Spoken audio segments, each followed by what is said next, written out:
जय हिंद दोस्तों, स्वागत है फिर से एक नए वीडियो में। तो दोस्तों आज हम लोग एडिटोरिया प्रकाशन का बिहार दरोगा मेंस के लिए प्रैक्टिस सेट नंबर 3 को देखेंगे। इससे पहले हम लोग 2 को देख चुके हैं। तो दोस्तों अगर नहीं देखे होंगे तो उसका लिंक डिस्क्रिप्शन बॉक्स में मिल जाएगा। और दोस्तों इसका PDF आप लोग को टेलीग्राम पर मिल जाएगा। तो टेलीग्राम पर जुड़ने के लिए जिसका लिंक डिस्क्रिप्शन बॉक्स में मिल जाएगा, वहाँ से आप लोग या कमेंट बॉक्स में वहाँ से आप लोग ज्वाइन कर लीजिए। तो चलिए दोस्तों शुरू करते हैं। पहला प्रश्न है कि जब उसने राजत्व प्राप्त किया तो वह शरिया के नियमों और आदेशों से पूर्णतः स्वतंत्र था। बर्नी यानी जियाउद्दीन बर्नी ने यह कथन किसके लिए कहा है? तो यह जो जियाउद्दीन बर्नी ने यह कथन कहा है यह अलाउद्दीन खिलजी के लिए कहा है, अलाउद्दीन खिलजी के लिए। और जो अलाउद्दीन खिलजी था वह सिकंदर सानी या सिकंदर द्वितीय का उपाधि धारण किया था। सिकंदर सानी और सिकंदर द्वितीय का उपाधि धारण किया था। आपसे क्वेश्चन पूछे कि सिकंदर द्वितीय का उपाधि किस शासक ने धारण किया था, तो यह हो जाएगा अलाउद्दीन खिलजी ने। अगला प्रश्न है कि निम्नलिखित नामों को कालक्रम के अनुसार व्यवस्थित करना है और नीचे दिए गए सही कुट से उत्तर प्राप्त आपको करना है। देखिए चंगेज खां, तो चंगेज खां 1221 ईस्वी में इल्तुतमिश के शासनकाल में आया था। ठीक है। महमूद गजनवी जो था वह 1000 से लेकर 1027 तक शासन किया। मोहम्मद गोरी 1175 में गुजरात के पाटन में आक्रमण किया था। 1175 से लेकर यह 1206 तक रहा। और तैमूर लंग नसरुद्दीन महमूद के शासनकाल में 1398 में आक्रमण किया था। तो सबसे पहले इसका जो सही उत्तर हो जाएगा, पहले हो जाएगा महमूद गजनवी, उसके बाद मोहम्मद गोरी, उसके बाद चंगेज खां, उसके बाद हो जाएगा तैमूर लंग। ऑप्शन नंबर 20 इसका सही हो जाएगा। डेट याद रहना चाहिए। ऐसा क्वेश्चन के लिए डेट आपको याद रहेगा कि कब कब आया है तो ये बन जाता है, 1 नंबर पक्का रहता है। अगला प्रश्न है कि निम्नलिखित में से किस सुल्तान ने बेरोजगारों को रोजगार दिलवाया था? यानी बेरोजगारों के लिए कोई किसी चीज़ का स्थापना किया होगा, तो इसका सही उत्तर हो जाएगा फिरोज शाह तुगलक। फिरोज शाह तुगलक ने दीवान खैरात यानी अनाथ मुस्लिम लड़की और बच्चों के लिए रोजगार, दफ्तर, अनुवाद विभाग, सरकारी अस्पताल, ये सब चीज़ बनवाया था। इसलिए इसका सही उत्तर हो जाएगा कि बेरोजगारों को रोजगार दिलवाया फिरोज शाह तुगलक ने, फिरोज शाह तुगलक। और ये फिरोज शाह तुगलक को दिल्ली सल्तनत काल का अकबर कहा जाता है। दिल्ली सल्तनत काल का अकबर के नाम से जाना जाता है। ठीक है। चलिए अगला प्रश्न है कि निम्नलिखित में से किस हड़प्पा नगर के नगर, दुर्ग और निचले शहरों क्षेत्र में कई बड़े बड़े कुंड और जलाशय मिले हैं? तो इसका सही उत्तर हो जाएगा धौलावीरा, जो गुजरात के कच्छ क्षेत्र में है, गुजरात के कच्छ क्षेत्र में पड़ता है। और कहा जाता है कि जब धौलावीरा का पतन हुआ उसी तरह मेसोपोटामिया के पतन के साथ ही हो गया था।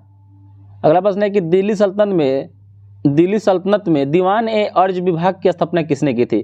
तो जो दीवान ए अर्ज था ना, यह सैन्य विभाग था, सैन्य विभाग। और सैन्य विभाग की स्थापना बलबन के द्वारा किया गया था। ठीक है। इसका सही उत्तर हो जाएगा बलबन। अगला प्रश्न है कि कुमारिल भट्ट और प्रभाकर निम्नलिखित में से किस दर्शन के संप्रदाय के हैं? कुमारिल भट्ट और प्रभाकर, तो इसका जो सही उत्तर हो जाएगा पूर्व मीमांसा। और पूर्व मीमांसा जैमिनी के इसके संस्थापक माने जाते हैं, जैमिनी। अगला प्रश्न है कि तोल्कापियम क्या है? तोल्कापियम क्या है? तो जो तोल्कापियम है यह एक प्रकार का व्याकरण ग्रंथ है, व्याकरण ग्रंथ है। तमिल व्याकरण का एक प्राचीन ग्रंथ है और इसके 3 भाग हैं। ठीक है। और प्रत्येक भाग में 9 अध्याय है तोल्कापियम। अगला प्रश्न है कि प्रारंभिक मध्यकालीन भारत में मनी, ग्रामम और नानदेशी क्या थे? मनी, ग्रामम और नानदेशी क्या थे प्रारंभिक मध्यकालीन भारत में? तो इसका सही उत्तर हो जाएगा भारतीय व्यापारियों के संघ या गिल्ड थे। किसने सल्तनत काल में डाक व्यवस्था का विस्तृत विवरण दिया है? तो सल्तनत काल में डाक व्यवस्था का विस्तृत विवरण देने वाला शासक नहीं था, ऐसे ही पूछ रहा है। ऑप्शन है अमीर खुसरो, इब्न बतूता, फिरोज शाह तुगलक, जियाउद्दीन बर्नी। तो इसका सही उत्तर हो जाएगा इब्न बतूता। Ibn Battuta.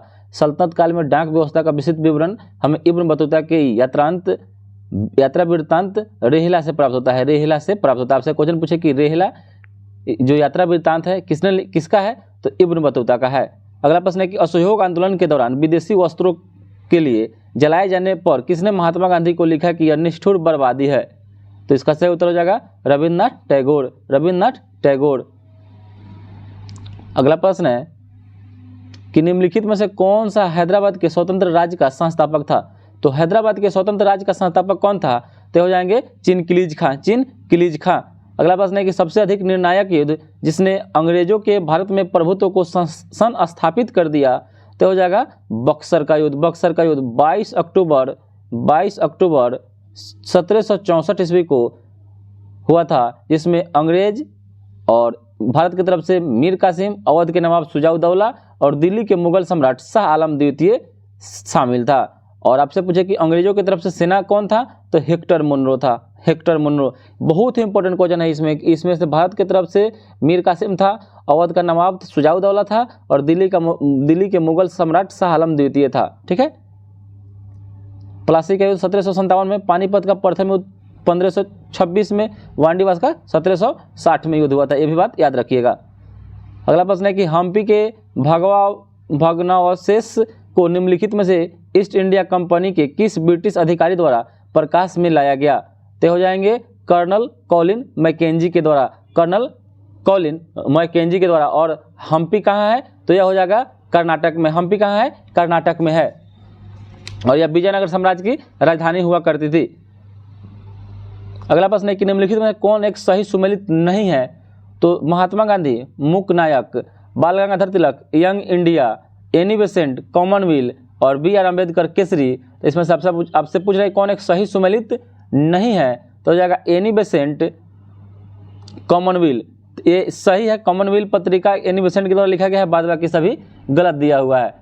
जैसे महात्मा गांधी ने यंग इंडिया पुस्तक लिखी है, महात्मा गांधी ने यंग इंडिया पुस्तक लिखी है। बाल गंगाधर तिलक ने केसरी और भीमराव अंबेडकर ने मूक नायक, भीमराव अंबेडकर ने मूक नायक। तो बाद बाकी सभी गलत था, लेकिन एनी बेसेंट और कॉमनवेल्थ यह क्या था, सही था।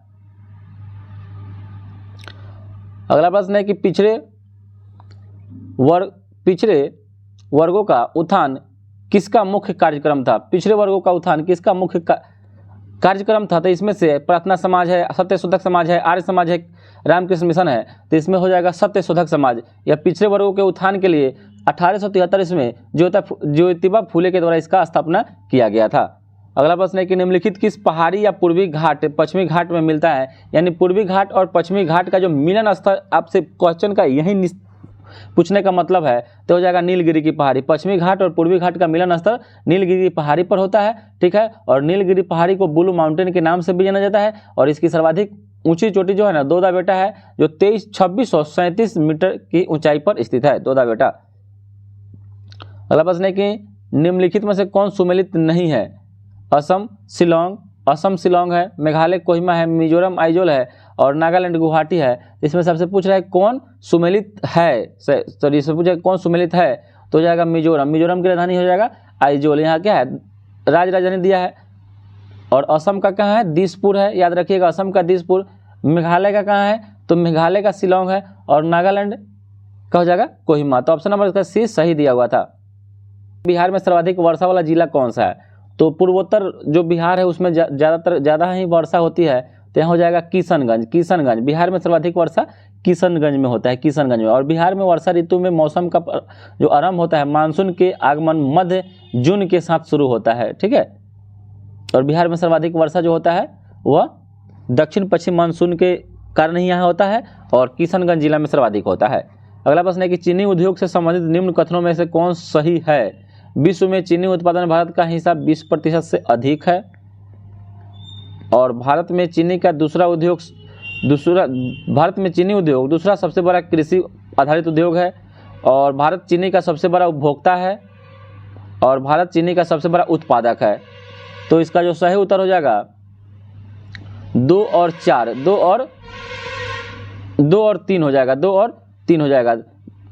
भारत में चीनी उद्योग दूसरा सबसे बड़ा कृषि आधारित उद्योग है, और भारत चीनी का सबसे बड़ा उपभोक्ता है। तो 2 और 3 इसका सही है, बाद बाकी सही, क्योंकि भारत चीनी का सबसे बड़ा उत्पादक नहीं है। यहाँ चीनी का सबसे बड़ा उत्पादक चीन है। अगला प्रश्न है कि निम्नलिखित सूची को एक को दूसरे मिलान करना है। ठीक है। जयसमंद झील कहाँ है, तो जयसमंद झील हो जाएगा आपका राजस्थान में, सही दिया हुआ है। उसके बाद बरखल झील जो है यह फरीदाबाद हरियाणा में, ये भी सही है। लोकटक झील मणिपुर में, ये भी सही है। और कालीवेली झील तमिलनाडु में, यानी एक दूसरे से मिलान इसका सही है, ऑप्शन नंबर ए सही हो जाएगा। आमने सामने मिलान इसका सही दिया हुआ है। अगला प्रश्न है कि स्वर्णिम चतुर्भुज राजमार्ग भारत के किन शहरों को आपस में जोड़ता है? यह स्वर्णिम चतुर्भुज जो राजमार्ग योजना था यह अटल बिहारी वाजपेयी के शासनकाल में शुरू किया गया था, और जो इसमें जो राजमार्ग को जोड़ता है इसका जो सही उत्तर हो जाएगा दिल्ली कोलकाता और चेन्नई मुंबई को जोड़ता है। दिल्ली कोलकाता चेन्नई मुंबई को आपस में जोड़ता है। अगला प्रश्न है कि अंतर्राष्ट्रीय उष्णकटिबंधीय काष्ठ संगठन इंटरनेशनल ट्रॉपिकल टिम्बर ऑर्गेनाइजेशन का मुख्यालय कहाँ है? तो इसका जो सही उत्तर हो जाएगा योकोहामा में, योकोहामा में है। और योकोहामा कहाँ है? तो ये जापान में है, जापान में। अगला प्रश्न है कि निम्नलिखित में से कौन सा अक्षांश छोटा अंडमान द्वीप समूह और कार निकोबार द्वीप समूह को पृथक करता है? तो यह छोटा अंडमान द्वीप और कार निकोबार द्वीप समूह को 10 डिग्री उत्तरी अक्षांश अलग करता है, 10 डिग्री उत्तरी अक्षांश। और वहीं पर 9 डिग्री चैनल जो है ना भारत के लक्षद्वीप और मिनिकॉय के मध्य में स्थित है, और 8 डिग्री जो है यह मालदीव और मिनिकॉय के मध्य में है। अगला प्रश्न है कि लगभग 115 किलोमीटर की लघु नहरों और वितरिकाओं वाली दमन गंगा जलाशय परियोजना कहाँ स्थित है? तो हो जाएगा दादर एवं नगर हवेली में, दादर एवं नगर हवेली में। और यह जो जलाशय है ना दमन गंगा नदी पर है, दमन गंगा याद रखिएगा, दमन गंगा नदी पर है, दमन गंगा नदी पर स्थित है। और दमन गंगा बांध जो कहाँ है? गुजरात में है। दमन गंगा बांध गुजरात राज्य में स्थित है। और यह परियोजना गुजरात, महाराष्ट्र और दमन एवं दीव को जल प्रदान करती है, तीनों को। निम्नलिखित में से कौन सा एक वर्ष 2011 की जनगणना के अनुसार राज्यों को उनके न्यूनतम जनसंख्या घनत्व के आधार पर सही अनुक्रम है? न्यूनतम जनसंख्या घनत्व के अनुसार तो न्यूनतम जनसंख्या घनत्व सबसे पहले तक कम हो जाएगा अरुणाचल प्रदेश का, अरुणाचल प्रदेश का बाद आ जाएगा मिजोरम का, और मिजोरम के बाद सिक्किम। इसका ऑप्शन नंबर बी हो जाएगा, अरुणाचल प्रदेश, मिजोरम, तब सिक्किम, जनसंख्या घनत्व के आधार पर। अगला प्रश्न है कि सूची 1 को सूची 2 से मिला करके सही कूट का उत्तर प्रदान करना है। कॉफी बोर्ड, कॉफी बोर्ड का मुख्यालय बेंगलुरु में है, सही है, कॉफी बोर्ड बेंगलुरु में। Rubber board, rubber board Kottayam में है, कोटायम, रबर बोर्ड कहाँ है? कोटायम में। चाय बोर्ड कहाँ है? कोलकाता में। और तंबाकू बोर्ड गुंटूर, आंध्र प्रदेश में। तो इसका सही ऑप्शन हो जाएगा आपसे ऑप्शन नंबर बी हो जाएगा, ऑप्शन नंबर बी इसका सही उत्तर हो जाएगा। अगला प्रश्न है कि परवाल भित्तियों की वृद्धि के विषय में निम्नलिखित कथनों में से कौन सा एक सही नहीं है?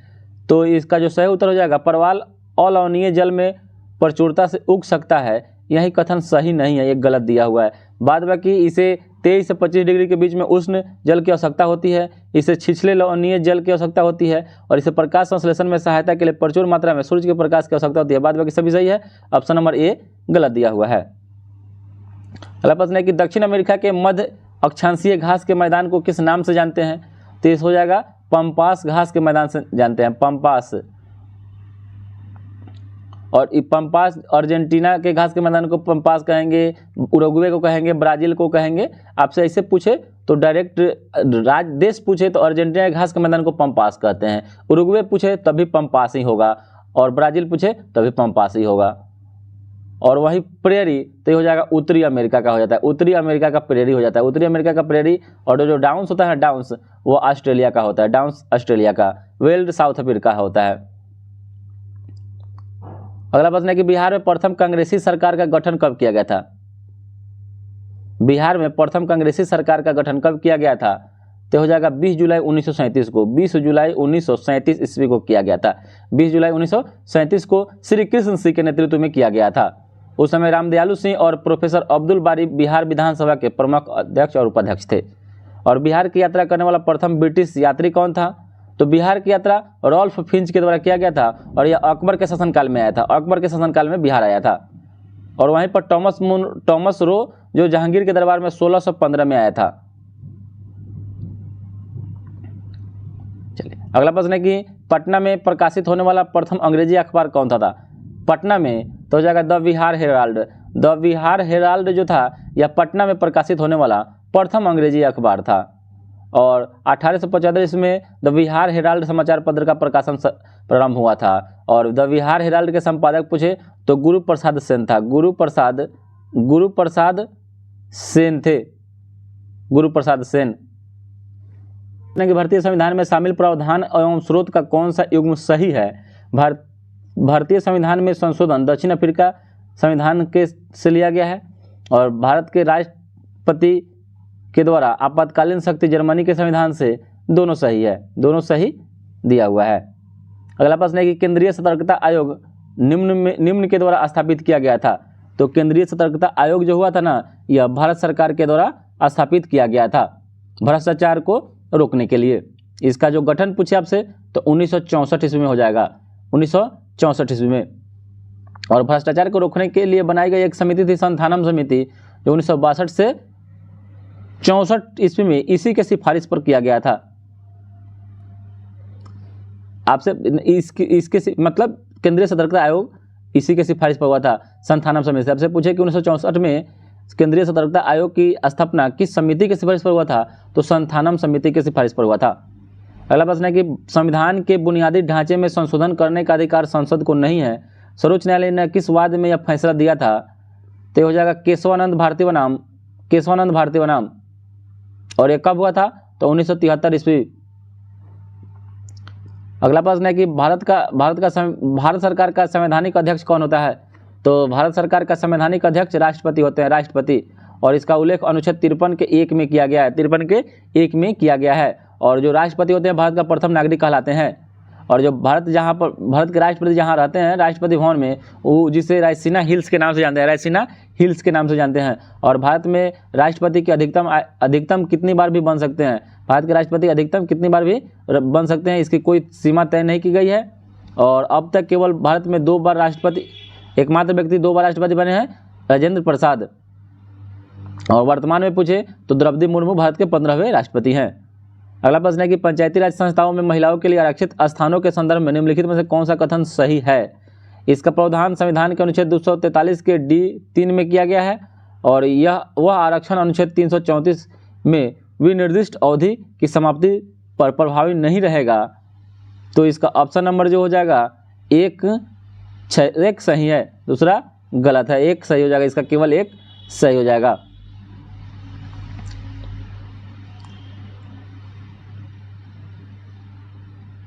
अगला प्रश्न है कि बिहार में लोकसभा और राज्यसभा सीटों की संख्या कितनी है। तो बिहार में लोकसभा सीटों की संख्या 40 है और राज्यसभा सीटों की संख्या 16 है। ऑप्शन नंबर ए सही हो जाएगा, ए सही हो जाएगा। और यहाँ पर विधानसभा सीटों की संख्या 243 है और विधान परिषद सीटों की संख्या 75 है। अगला प्रश्न है कि डैश राज्यों में लोक शिकायत और भ्रष्टाचार शिकायतों पर कार्यवाही करता है। तो राज्यों में लोकायुक्त करता है, लोकायुक्त। और लोकायुक्त राज्यों में लोक शिकायत और भ्रष्टाचार शिकायतों पर कार्रवाई करता है। और इसका गठन 1971 ईस्वी में सर्वप्रथम महाराष्ट्र में हुआ था, अगला प्रश्न है कि 42वें संशोधन के द्वारा संविधान के किस अनुच्छेद में मौलिक कर्तव्यों को जोड़ा गया। तो मौलिक कर्तव्यों को जोड़ा गया अनुच्छेद 51 के क में। और ये हो जाएगा 1976 ईस्वी में सरदार स्वंश समिति के सिफारिश पर जोड़ा गया। और यह रूस देश के संविधान से लिया गया है, रूस देश के संविधान से लिया गया है। अगला प्रश्न है कि बच्चों के निःशुल्क और अनिवार्य शिक्षा का अधिकार RTI अधिनियम डैश में लागू और संचालित हुआ। तो हो जाएगा 2010 में इसको क्या कर दिया गया, लागू और संचालित कर दिया गया।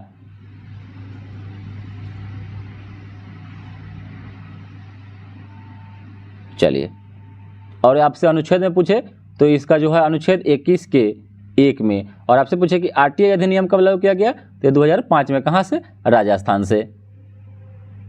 और 2 दिसंबर 2002 को संविधान में 86वां संविधान संशोधन किया गया था, जिसके तहत अनुच्छेद 21 के 1 के तहत शिक्षा के अधिकार को मौलिक अधिकार बना दिया गया था। इसलिए मौलिक अधिकारों की संख्या भी कितना है, 6 है। अगला प्रश्न है कि भारत में संघीय व्यवस्था किस देश से अपनाया गया है। संघीय व्यवस्था को कनाडा देश से अपनाया गया है, कनाडा देश से अपनाया गया है। और भारतीय संघ व्यवस्था में संघात्मक शासन के निम्न लक्षण है। संविधान की सर्वोच्चता है, लिखित और कठोर संविधान है, स्वतंत्र न्यायपालिका है, द्विसदनीय व्यवस्थापिका है और दोहरी शासन प्रणाली है। अगला प्रश्न है कि निम्न में से कौन अनुचुंबकीय पदार्थ है। अनुचुंबकीय पदार्थ इसमें से कौन हो जाएगा, तो जो एल्युमिनियम हो जाएगा। एल्युमिनियम जो है यह अनुचुंबकीय पदार्थ है। अगला प्रश्न है कि एंथ्रेक्स रोग किसके कारण होता है। तो एंथ्रेक्स रोग यह जीवाणु के कारण होता है, जीवाणु के कारण। और यह जो त्वचा और फेफड़ों को प्रभावित करने वाला रोग है, जीवाणु के कारण होता है एंथ्रेक्स रोग। अगला प्रश्न है कि प्रकाश का तरंग सिद्धांत किसने दिया था। तो प्रकाश का जो तरंग सिद्धांत था वह हाइजेंस के द्वारा दिया गया था, जिसमें बताया गया था कि प्रकाश की जो प्रकृति होती है वह कण और तरंग की भांति काम करता है। और न्यूटन के कणिका सिद्धांत में प्रकाश को कणों से निर्मित माना गया है, जबकि हाइजेंस ने तरंग सिद्धांत में प्रकाश को तरंग के रूप में अपनाया गया। इस प्रकार प्रकाश की दोहरी प्रवृत्ति रखता है। अगला प्रश्न है कि कार्ल लिनियस को किस रूप में जाना जाता है? तो कार्ल लिनियस को फादर ऑफ टेक्सोनोमी के नाम से जानते हैं। फादर ऑफ टेक्सोनोमी के नाम से जानते हैं। आधुनिक वर्गीकरण का पिता, जिसको हिंदी में बोलते हैं। अगला प्रश्न है कि CO2 में निम्न में से किस प्रकार का प्रसंकरण पाया जाता है? तो CO2 में sp प्रसंकरण पाया जाता है। sp प्रसंकरण पाया जाता है। और CO2 में जो बंधन कोण होता है, बॉन्ड एंगल 180 डिग्री का होता है, 180 डिग्री का। यही बात याद रखिएगा। अगला प्रश्न है कि स्थिर अनुपात का नियम किस वैज्ञानिक ने दिया था? स्थिर अनुपात का नियम जोसेफ प्राउस्ट के द्वारा दिया गया था। जोसेफ प्राउस्ट के द्वारा इस नियम को दिया गया था। इस स्थिर अनुपात का नियम जोसेफ प्राउस्ट के द्वारा दिया गया था। अगला प्रश्न है कि वैश्विक तापमान के लिए उत्तरदायी गैस कौन कौन सा होता है? वैश्विक तापमान के लिए उत्तरदायी जो गैस है वह कार्बन डाइऑक्साइड और मीथेन गैस होता है। According to option number A सही हो जाएगा। अगला प्रश्न है कि भारी जल के नामकरण का आधार क्या है? तो भारी जल के नामकरण का जो आधार है वह हो जाएगा, यह प्रोटियम के स्थान पर ड्यूटेरियम का उपयोग किया जाता है, जो हाइड्रोजन का अपेक्षाकृत भारी समस्थानिक होता है। ऑप्शन नंबर बी हो जाएगा। इसका सूत्र D2O होता है, भार होता है जो 20 होता है, अनुभार 20 होता है। और भारी जल की खोज यूरे के द्वारा किया गया था 1932 में। कहीं कहीं वह स्वर्ण और यूरे दोनों देता है, याद रखिएगा। और यह 101.4 डिग्री सेल्सियस पर उबलने लगता है और 3.8 डिग्री सेल्सियस पर जम जाता है। ठीक है। अगला प्रश्न है कि वृद्धि रोधक पादप हार्मोन इसमें से कौन सा हो जाएगा? तो वृद्धि रोधक पादप हार्मोन जो हो जाएगा इसका सही उत्तर हो जाएगा एब्सिसिक अम्ल। एब्सिसिक एसिड जो है ना पादप हार्मोन है, और यह बीजों को सुषुप्त अवस्था में रखता है और पत्तियों के विगलन में सक्रिय भूमिका निभाता है। ठीक है। अगला प्रश्न है कि दाब के बढ़ने से ध्वनि की चाल पर क्या प्रभाव पड़ता है? तो दाब के बढ़ने से ध्वनि का चाल पर कोई प्रभाव नहीं पड़ता है। ठीक है, कोई प्रभाव नहीं पड़ता है, अपरिवर्तित रहेगा। अगला प्रश्न है कि टोकोफेरोल किस विटामिन का रासायनिक नाम है? तो हो जाएगा विटामिन ई का रासायनिक नाम टोकोफेरोल है। टोकोफेरोल है। अगला प्रश्न है कि पदार्थ की प्रकृति से संबंधित मूलभूत सिद्धांत किसने प्रतिपादित किया था? तो हो जाएगा जॉन डाल्टन के द्वारा यह सिद्धांत दिया गया था, जिन्होंने परमाणु के केंद्र में इलेक्ट्रॉन तथा प्रोटॉन स्थिर रहता है, इस क्षेत्र को नाभिक कहते हैं, और इसका नामकरण भी रदरफोर्ड के द्वारा ही किया गया था। बाद में यह जो बताया था कि परमाणु अविभाज्य है, बाद में यह कथन गलत हो गया। अगला प्रश्न है कि जब कोई पिंड मुक्त रूप से पृथ्वी की ओर गिरता है तो इसकी कुल ऊर्जा पर क्या प्रभाव पड़ता है? यानी कांस्टेंट रहता नहीं, अचर रहता है। अगला प्रश्न है कि कुछ दिनों तक खुले में रखे जाने पर चांदी की बनी वस्तुएं डैश के बनने की वजह से काली हो जाती है। तो हो जाएगा Ag2S सिल्वर सल्फाइड के कारण क्या हो जाता है? काली हो जाता है। Ag2S के कारण काली हो जाता है। अगला प्रश्न है कि यदि किसी द्रव पर दाब बढ़ता है तो उसका क्वथनांक पर क्या प्रभाव पड़ेगा? यदि किसी द्रव पर दाब बढ़ता है तो उसका क्वथनांक पर क्या प्रभाव पड़ेगा? तो क्वथनांक भी बढ़ जाएगा। और कार्ल लिनियस को किस रूप में जाना जाता है?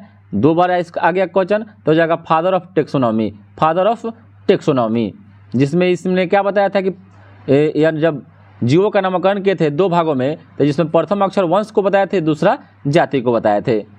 अगला प्रश्न है कौन सा ऊतक पौधों के प्रकाश संश्लेषक हिस्सों से सामग्री के परिवहन में मदद करता है? तो हो जाएगा फ्लोएम हो जाएगा। फ्लोएम यह मतलब प्रकाश संश्लेषक हिस्सों में सामग्री यानी खाद्य पदार्थों को यह पहुंचाता है। ठीक है।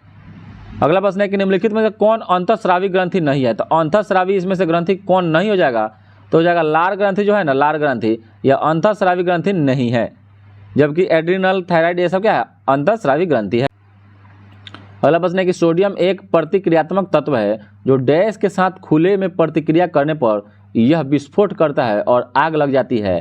तो हो जाएगा सोडियम ऑक्सीजन के साथ प्रतिक्रिया करता है, और सोडियम एक अत्यधिक अभिक्रियाशील धातु है, और यह हवा में उपस्थित ऑक्सीजन, कार्बन डाइऑक्साइड और नमी के साथ तीव्रता से प्रतिक्रिया करता है, जिससे आग लग जाता है। इसी कारण सोडियम को मिट्टी के तेल में रखा जाता है।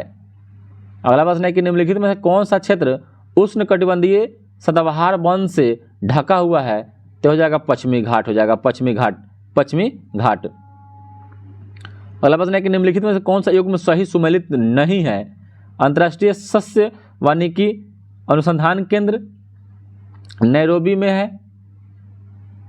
टाटा ऊर्जा अनुसंधान संस्थान नई दिल्ली में, भारतीय वन प्रबंधन संस्थान भोपाल में और केंद्रीय सस्य वानिकी अनुसंधान संस्थान बांदा में। ये जो है आपका, यही आपका सही सुमेलित नहीं, ऑप्शन नंबर डी हो जाएगा। तो केंद्रीय सस्य वानिकी अनुसंधान संस्थान उत्तर प्रदेश के बांदा में नहीं है, झांसी में है, याद रखिएगा झांसी में है। अगला प्रश्न है कि पत्तियों में एक हरा वर्णक होता है जो क्या कहलाता है? तो हरा वर्णक जो होता है उसको क्लोरोफिल कहते हैं, क्लोरोफिल कहते हैं। और क्लोरोफिल में क्या पाया जाता है? मैग्नीशियम पाया जाता है, मैग्नीशियम पाया जाता है। और अम्ल वर्षा किनके द्वारा होने वाले पर्यावरण प्रदूषण के कारण होता है? तो हो जाएगा SO2 और NO2 के कारण, SO2 और NO2 और SO2 दोनों बात एक ही हुआ, ठीक है। अगला प्रश्न है कि निम्नलिखित में से कौन सा सही सुमेलित नहीं है? तो इसमें से दिया हुआ है मुंडाबिका कर्नाटक में है, मुंडाबिका, तो ये सुमेलित है। डालमा झारखंड में है और नेयर जो है छत्तीसगढ़ दिया हुआ है, नेयर, तो ये छत्तीसगढ़ में नहीं है, कहाँ है? केरल में है, नेयर केरल में है। और कांटी गांव गोवा में है, सही है, ठीक है। तो इसका ऑप्शन नंबर सी हो जाएगा, नेयर। अगला प्रश्न है कि बंद अर्थव्यवस्था वह अर्थव्यवस्था जिसमें न तो आयात होता है और न ही निर्यात होता है, ठीक है। ऑप्शन नंबर डी इसका सही हो जाएगा। अगला प्रश्न है कि मोडवेट्स यानी संशोधित मूल्य वर्धित कर है का संबंध किससे है? तो ये हो जाएगा आपका बिक्री कर से, बिक्री कर से। और यह 1994 से प्रभावी हुआ था यह मोडवेट। अगला प्रश्न है कि गरीबी हटाओ का नारा किस पंचवर्षीय योजना में दिया गया था? तो गरीबी हटाओ का नारा 5वीं पंचवर्षीय योजना में दिया गया था, इंदिरा गांधी के सरकार में इसको दिया गया था, इंदिरा गांधी के सरकार में। और इंदिरा गांधी ने ही गरीबी हटाओ नारा का अनुमोदन किए थे।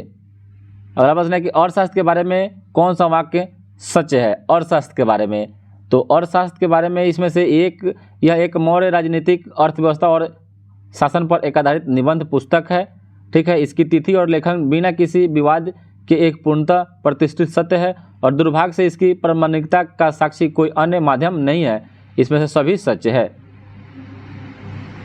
अगला प्रश्न है किस व्यक्ति ने young wild life photographer of the year 2023 का पुरस्कार जीता है? तो हो जाएगा विहान तालिया विकास ने, विहान तालिया विकास ने यह पुरस्कार जीता है। अगला प्रश्न है कि कलेक्टिव स्पिरिट कॉन्क्रीट एक्शन पुस्तक के लेखक कौन है? तो हो जाएंगे शशि शेखर वेम्पति, शशि शेखर वेम्पति। अगला प्रश्न है कि अबुआ आवास योजना किस राज्य या केंद्रशासित प्रदेश कार्यक्रम का, किस प्रदेश का एक कार्यक्रम या योजना है? तो हो जाएगा झारखंड राज्य का। अबुआ आवास योजना झारखंड राज्य का एक कार्यक्रम और योजना है। अगला प्रश्न है कि 21वां एशियाई खेल 2030 का आयोजन कहाँ किया जाएगा? तो हो जाएगा दोहा में होगा, कतर दोहा में होगा। 21वां 2030 दोहा कतर में होगा। इससे पहले 2026 विश्व एशियाई खेल तो नागोया जापान में होगा, होगा जापान में 2026 में। और 2034 में सऊदी अरब रियाद में होगा, सऊदी अरब रियाद में 2034 में होगा। ये 2026 में, 2030 में और 2034 में, 2030। अगला प्रश्न है कि G7 शिखर सम्मेलन 2024 का आयोजन कहाँ किया जाएगा? G7 तो हो जाएगा इटली में किया जाएगा, इटली में किया जाएगा। अगला प्रश्न है कि वैश्विक शांति सूचकांक किसके द्वारा जारी किया जाता है? तो वैश्विक शांति सूचकांक जो है जारी किया जाता है, ये हो जाएगा इनमें से कोई नहीं, यानी वैश्विक शांति सूचकांक institute for economics and peace के द्वारा जारी किया जाता है। और वर्तमान में भारत का स्थान इसमें 126 है, 126। और हाल ही में मुख्य सूचना आयुक्त के रूप में किसे नियुक्त किया गया है? तो मुख्य सूचना आयुक्त के रूप में हीरालाल सामरिया को नियुक्त किया गया है, जिनका शपथ राष्ट्रपति द्रौपदी मुर्मू के द्वारा दिलाया गया। अगला प्रश्न है कि भारतीय मूल की किस लेखिका को 2023 के ब्रिटिश अकादमी पुस्तक पुरस्कार से प्रदान किया गया है? तो हो जाएंगे नंदिनी दास को, नंदिनी दास को। और इनकी पुस्तक का नाम है courting India, England, Mughal India and the origins of empire के लिए इनको प्रदान किया गया है। अगला प्रश्न है कि हाल ही में कॉलिंस डिक्शनरी ने वर्ड ऑफ द ईयर 2023 किसे चुना है? तो हो जाएगा AI को चुना है, AI को, आर्टिफिशियल इंटेलिजेंस को। अगला प्रश्न है कि निम्न में कौन सा सुमेलित नहीं है? सही सुमेलित इसमें से कौन नहीं है? तो हो जाएगा ऑपरेशन अजय भारत और इजराइल, ऑपरेशन सजग भारत एवं सूडान, ऑपरेशन करुणा भारत और म्यांमार, ऑपरेशन गरुड़ CBI। तो हो जाएगा ऑप्शन नंबर बी, ऑपरेशन सजग जो है भारत और सूडान। ऑपरेशन सजग भारत और सूडान दिया हुआ है, यही आपका गलत है, यह सुमेलित सही नहीं है, क्योंकि जो ऑपरेशन सजग है भारतीय तटरक्षक द्वारा पश्चिमी समुद्र तट पर तटीय सुरक्षा अभ्यास ऑपरेशन सजग का आयोजन किया गया है। और ऑपरेशन सजग जो है तटीय सुरक्षा को बढ़ाने वाले सभी हितधारकों को शामिल करने के लिए संचालित किया गया एक अभ्यास है। तो ये भारत में ही होता है और भारत के तटरक्षक के द्वारा यह पश्चिमी समुद्री तट पर शुरू किया गया। ठीक है, तो इसका ऑप्शन नंबर बी हो जाएगा, भारत और सूडान के बीच में नहीं होगा। अगला प्रश्न है कि भारत सरकार ने कब तक सेमीकंडक्टर रिसर्च सेंटर की स्थापना का लक्ष्य रखे हैं? तो हो जाएगा 2024 तक, 2024 तक। तो दोस्तों इसके बाद से मैथ्स और रीजनिंग का प्रश्न है, तो इसका जो टेलीग्राम पर लिंक दे दिया जाएगा वहाँ से बना लीजिएगा और आपको वहाँ पर इसका डाल दिया जाएगा, क्योंकि मैथ और रीजनिंग का वीडियो जब बनाया जाता है तो ये थोड़ा यहाँ पर लंबा वीडियो हो जाता है। तो दोस्तों 80 नंबर का जो जीके जीएस और करंट अफेयर्स का जो देखे आप लोग जरूर कमेंट में बताइएगा कि दोस्तों आप लोग को इसमें से कितना मार्क्स आ रहा है और वीडियो कैसा लगा। अच्छा लगा हो तो लाइक और सब्सक्राइब जरूर कर दीजिएगा दोस्तों।